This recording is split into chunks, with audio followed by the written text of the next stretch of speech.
रख हौसला वो मंजर भी आएगा, प्यासे के पास चलकर समंदर भी आएगा। थक कर ना बैठ मंजिल के मुसाफिर, मंजिल भी मिलेगी और जीने का मजा भी आएगा। जय हिंद साथियों, भारत माता की जय। जैसे आप स्क्रीन पर देख रहे हैं कि आयोग ने नोटिफिकेशन जारी कर दिया गया है एसएससी जीडी का, जो ऑफिशियल वेबसाइट पर भी जारी हो गया है। इसमें क्या क्या बदलाव हुए हैं, कब से फॉर्म फिल करना स्टार्ट होंगे और क्या है, इसमें पूरी जानकारी इस वीडियो के माध्यम से लेंगे। जैसे यहाँ पे फॉर्म स्टार्ट है, फिल करने की डेट जो स्टार्ट है वो 17 तारीख से, मतलब आज से स्टार्ट हो जाएंगे और 31/8/2021 तक फॉर्म चलेंगे। और इसमें पेमेंट करने की डेट है 2 तारीख और इसकी अभी परीक्षा की तिथि निर्धारित नहीं की गई है। इसके लिए आगे बताएगा आयोग की परीक्षाएं कब से कराई जाएंगी। आगे देखते हैं।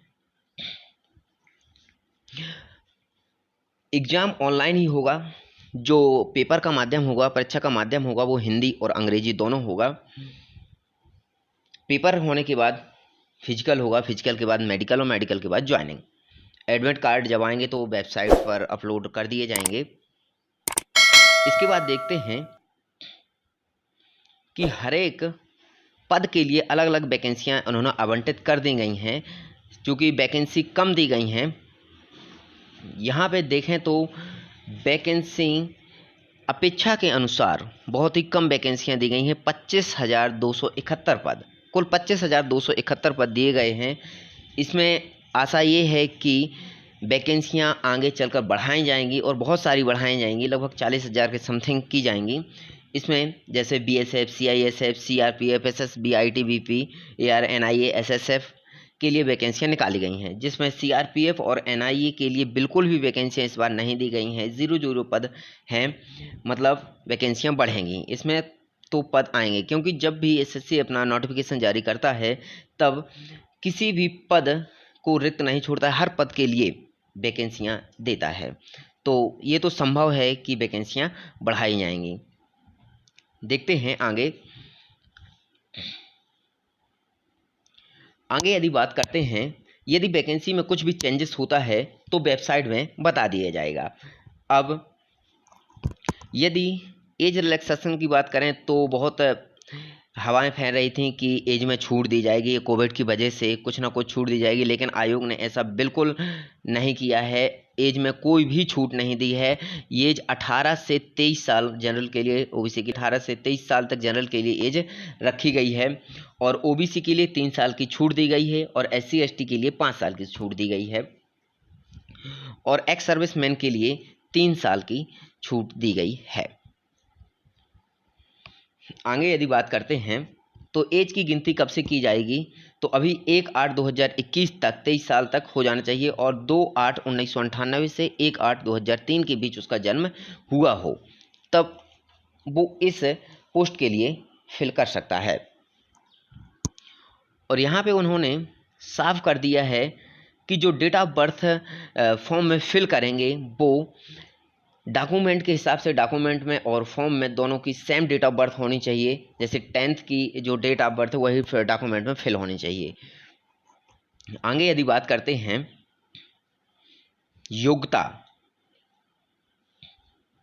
योग्यता में बात करते हैं तो केवल 10वीं पास योग्यता मांगी गई है।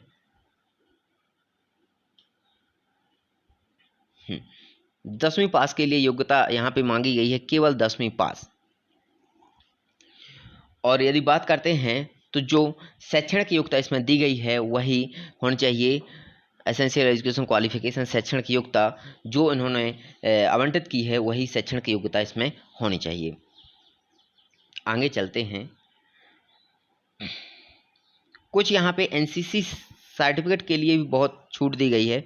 यहाँ पे देखते हैं एनसीसी एनसेटेड टू एनसीसी सर्टिफिकेट होल्डर, मतलब एनसीसी वालों के लिए भी कुछ ना कुछ छूट दी गई है। जैसे यहाँ पे दिया गया है कि एनसीसी सी सर्टिफिकेट के लिए 5%, मतलब 5 अंक, बी सर्टिफिकेट के लिए 3 अंक और ए सर्टिफिकेट के लिए 2 अंक यहाँ पे निर्धारित किए गए हैं। तो एनसीसी वालों के लिए बहुत ही खुशखबरी है कि 5 अंक, 3 अंक और 2 अंक मिलने वाले हैं। आगे चलते हैं। और एनसीसी का जो सर्टिफिकेट है वो ओरिजिनल सर्टिफिकेट दिखाना होगा और अंकित भी करना होगा फॉर्म में कि एनसीसी का सर्टिफिकेट हमारे पास है। लेकिन यह जो सुविधा है वो एक्स सर्विसमैन के लिए नहीं मिलेगी यह सुविधा। अब देखते हैं कि फॉर्म कैसे अप्लाई करें, फिल कैसे करें। तो आयोग की जो वेबसाइट है ssc.nic.in में, तो वहाँ से जाकर के आप फॉर्म को फिल कर सकते हैं। और आयोग ने ये सलाह भी दी है कि फॉर्म भरते समय ध्यान दें कि बच्चे लास्ट डेट का इंतज़ार ना करें।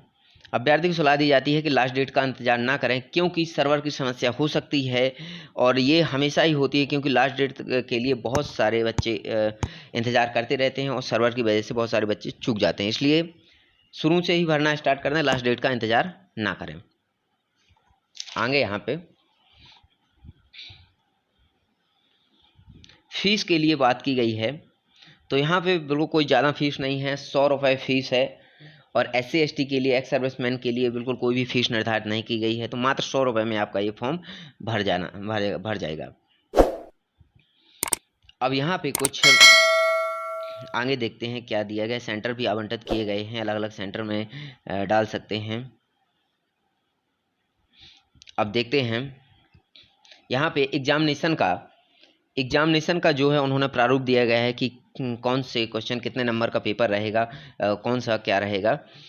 यहाँ पे उन्होंने दिया है कि 100 क्वेश्चन 100 मार्क के रहेंगे, मतलब एक क्वेश्चन 1 नंबर का यहाँ पे रहेगा।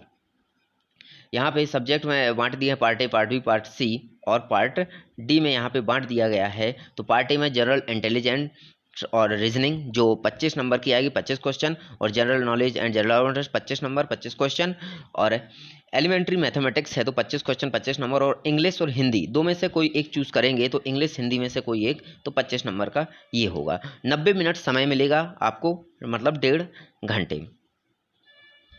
आगे देखते हैं, इसमें ये भी है कि माइनस मार्किंग की बात करते हैं तो यहाँ पे 0.25 मतलब 1/4 माइनस मार्किंग रखी गई है। तो तुक्का यहाँ पे बिल्कुल नहीं लगेगा, बहुत ही सोच समझ के क्वेश्चन का आंसर देना होगा, क्योंकि माइनस मार्किंग है 1/4 0.25%। आगे चलते हैं, और यहाँ पे लोग बताया भी है आयोग ने कि किस सब्जेक्ट के लिए क्या क्या पढ़ें। तो यहाँ पे ये बहुत सारा दिया गया है, तो इसको नोटिफिकेशन से देख लेना है। आगे चलते हैं, जब जैसे ही पेपर क्रॉस हो जाता है तो इसके लिए फिजिकल होता है। अब फिजिकल के लिए क्या रिक्वायरमेंट दी गई हैं आयोग ने, उसको देखते हैं।